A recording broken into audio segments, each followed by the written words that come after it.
Far beyond the tree line, where the tundra stretches endlessly toward the frozen seas, live the Arctic nomads of Russia. The people who have learned to survive in one of the most extreme environments on Earth, where winter temperatures often plunge below -50 degrees Celsius, -58 degrees Fahrenheit, and rarely rise above 10 degrees Celsius, 50 degrees Fahrenheit, even in the brief summer. Their world is a vast mosaic of ice, reindeer herds, wind-carved snow, and silence broken only by the howling of dogs or the crunch of sled runners. These nomadic herders and hunters are spread across the northern edges of Siberia, from the Kola Peninsula in the west to the Chukchi Peninsula in the east, encompassing a territory larger than all of Western Europe. Today, the total population of these Arctic peoples is estimated at roughly 80,000 to 100,000, though only about a third still maintain a semi-nomadic or fully nomadic way of life. Their existence depends on the reindeer, the animal that has defined their economy, transportation, clothing, and spiritual life for thousands of years. To them, the reindeer is more than livestock. It is the pulse of the tundra and the measure of survival itself. In the rhythm of migration, every family follows the herds from winter pastures deep inland to summer grazing grounds near the Arctic coast. This constant movement dictates not only the structure of their lives, but the shape of their thoughts, for in the tundra, stillness can mean death. The nomads' dwellings are light, portable, and built for movement. Conical tents made of reindeer hides stretched over wooden poles, called chooms, are assembled and disassembled within hours, allowing families to travel hundreds of kilometers each season. Inside, a central stove burns driftwood, moss, or animal fat, filling the air with thick smoke that both warms and preserves. Every object inside the tent has its assigned place: cooking utensils near the entrance, furs on the sleeping side, and sacred family items close to the hearth. Life in the tundra follows the logic of efficiency born of necessity. There is no waste, no decoration without purpose, and no gesture without meaning. Reindeer bones are carved into tools and ornaments. Sinews become thread, hides turn into clothing or tent covers. Even the smallest child learns early how to harness a reindeer, repair a sled, or prepare meat that will not spoil during long journeys. This transmission of knowledge is oral and constant, a living education that begins in infancy and never ends. The cold defines every act, shaping a human culture adapted to temperatures that can drop below -50 degrees Celsius in winter. Clothing is a layered armor of reindeer fur sewn with incredible precision.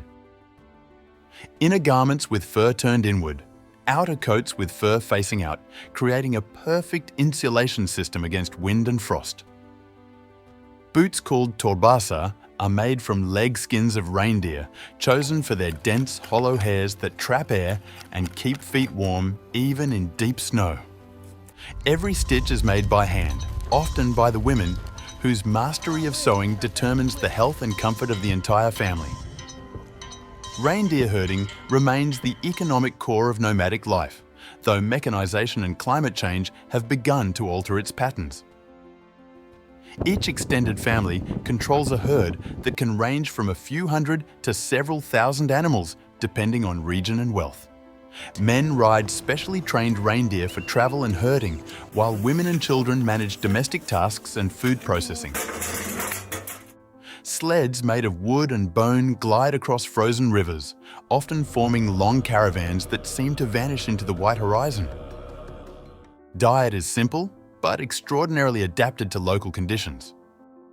Besides reindeer meat, they rely heavily on fish caught from beneath the ice. Nets are lowered through holes cut in frozen lakes left overnight and pulled up in the morning shimmering with Arctic char and whitefish. Raw frozen fish, reindeer meat, and animal fat provide the essential calories needed to withstand the Arctic cold. In some areas, nomads practice fermentation, burying fish or meat in the permafrost for weeks until it softens into a dish prized for its high vitamin content. Yamal. Fresh blood from the reindeer, drunk warm, prevents scurvy and restores energy during the hardest months. Tea, introduced through trade, has become an indispensable ritual drink, symbolizing warmth, hospitality, and connection. The spiritual world of the Arctic nomads is woven into the landscape itself. They believe that every element, snow, wind, fire, and animal, possesses a spirit that must be respected and appeased. Before slaughtering a reindeer, a herder whispers to its spirit, asking forgiveness and gratitude for its sacrifice.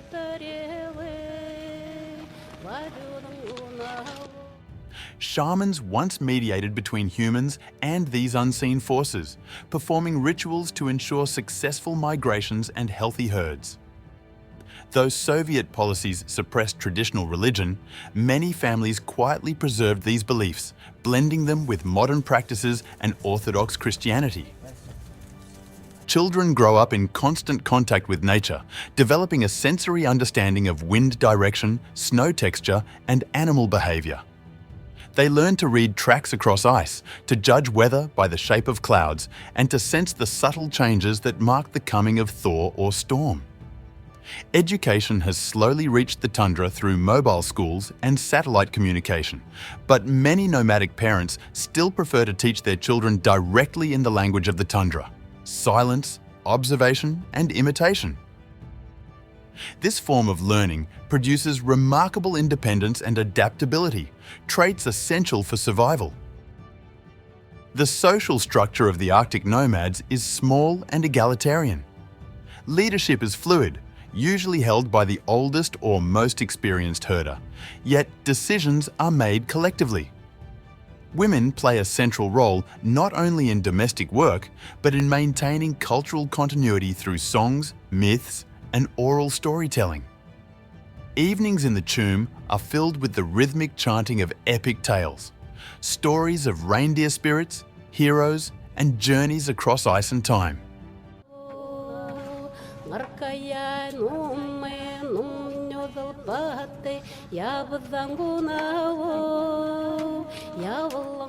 These oral traditions serve as both entertainment and education, transmitting ethical values of respect, endurance, and harmony. Modernity has reached even the remotest corners of the tundra, bringing both aid and disruption.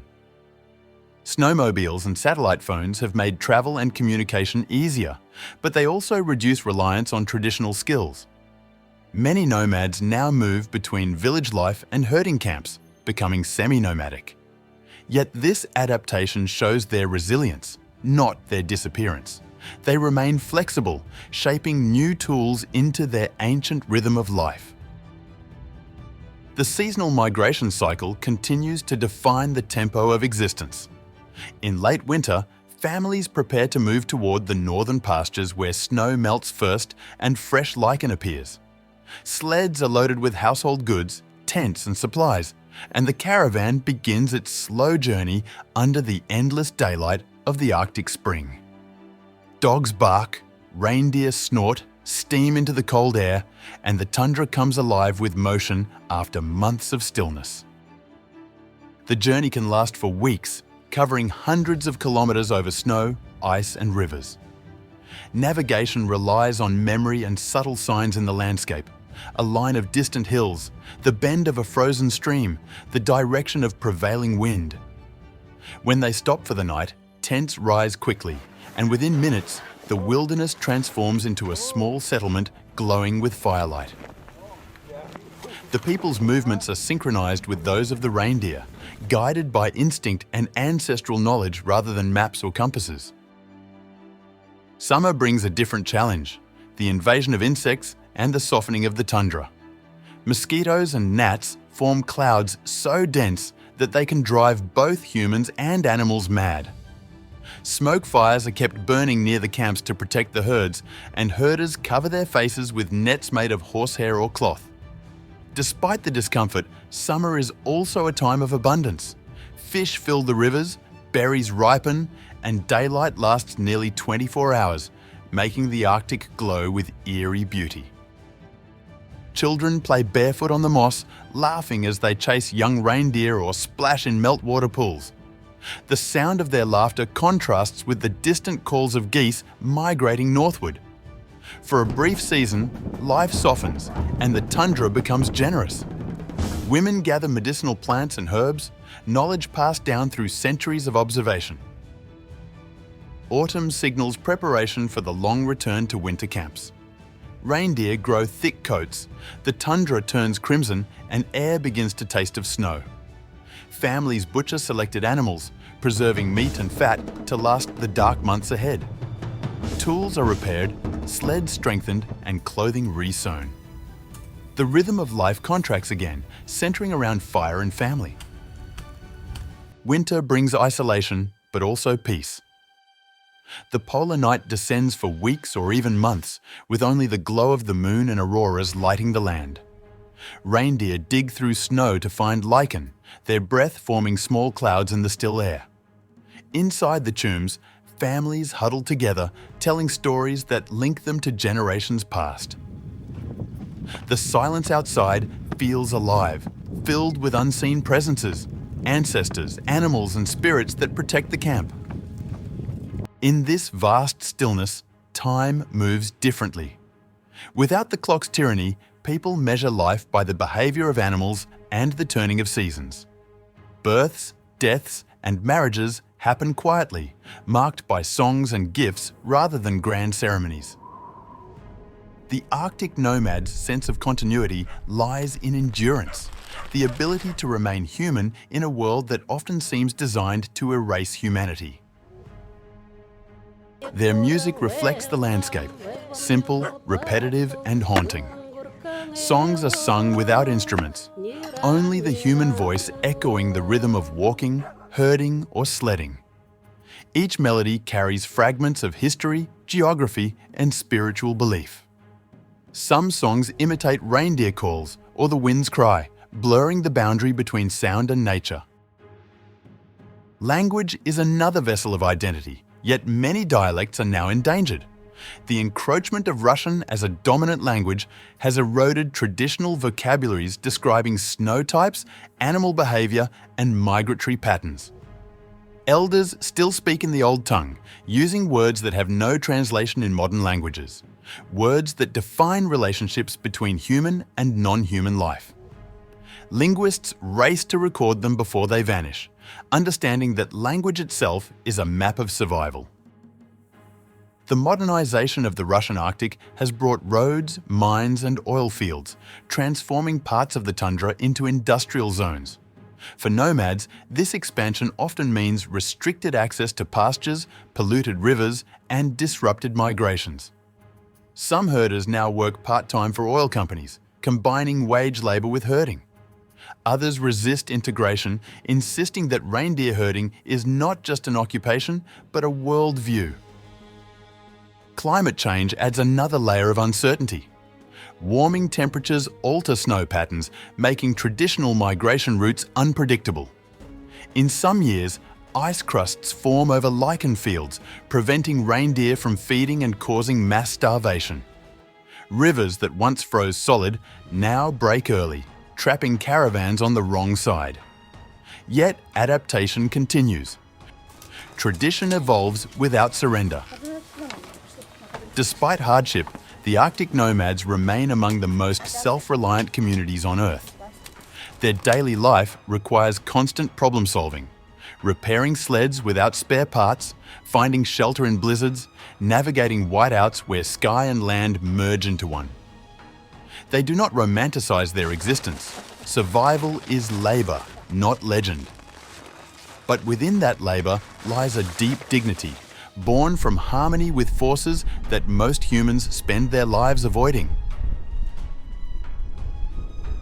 Bathing in the Arctic tundra is rare and practical rather than habitual.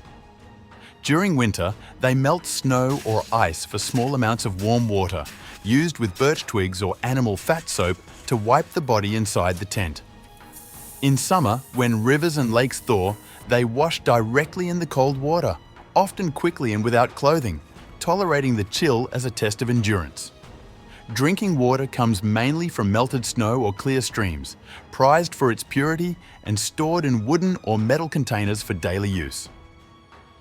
Contact with outsiders has always been double-edged.